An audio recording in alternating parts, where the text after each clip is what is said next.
उत्तर प्रदेश में लोकसभा चुनाव 2024 के बाद भाजपा की पहली कार्य समिति की बैठक हो रही है। बैठक में विधानसभा चुनाव 2027 मुख्य एजेंडे में है तथा लोकसभा चुनाव में मिली हार के कारणों पर मंथन हो रहा है। साथ ही 10 विधानसभा सीट पर होने वाले उपचुनाव और 2027 विधानसभा उपचुनाव का रोड मैप भी तैयार होगा।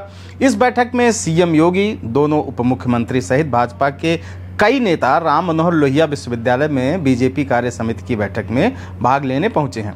इस बैठक में बीजेपी अध्यक्ष जेपी नड्डा भी शामिल हो रहे हैं। बैठक में यूपी बीजेपी अध्यक्ष भूपेंद्र चौधरी ने पीएम मोदी की जमकर तारीफ करते हुए कहा कि हमें गर्व है कि पीएम मोदी के नेतृत्व में तीसरी बार केंद्र में बीजेपी की सरकार बनी है। भूपेंद्र चौधरी ने कहा कि 1951 में जो संकल्प लिए थे आज वे पूरे हो रहे हैं। बीजेपी एक ऐसा राजनीतिक दल है जिसके पहले अध्यक्ष ने देश के लिए बलिदान दिया है। इस दौरान भूपेंद्र चौधरी ने कांग्रेस पर जमकर हमला बोलते हुए कहा कि कांग्रेस की नज़र में मुस्लिम वोट ही सर्वोपरि है। कांग्रेस का एक इकोसिस्टम है जो हारने वाले को जीता हुआ बताकर जीतने वाले पर प्रश्न चिन्ह खड़ा करता है। 13 राज्यों में कांग्रेस शून्य है तथा दूसरे दलों के सहयोग से जीतती आती है। आपातकाल की जननी कांग्रेस जब भी सत्ता में रही उस समय जिसने भी विरोध किया उसे समाप्त करने के लिए कांग्रेस ने कोई कसर नहीं छोड़ी।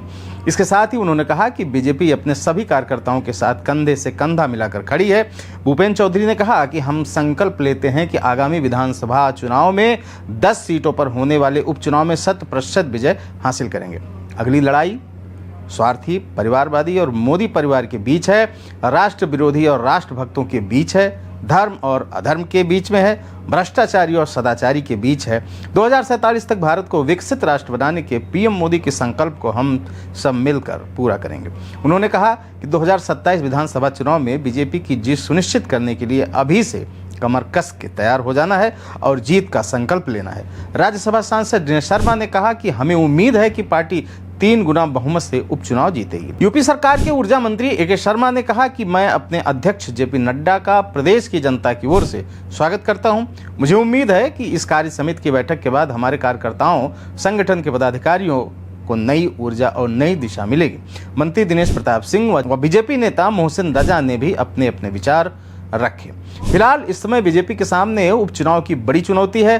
भारत के 7 राज्यों में 13 विधानसभाओं में हुए उपचुनाव के कल आए नतीजों ने एक बार फिर भाजपा को निराश किया है तथा इंडिया ब्लॉक को बढ़त दे दी है। ऐसे में भाजपा की रणनीति अभी क्या होगी, यह एक बड़ा प्रश्न है। साथ ही दलित और पिछड़े वोटों का इंडिया ब्लॉक की ओर जाना भाजपा के लिए चिंता और चिंतन का विषय है।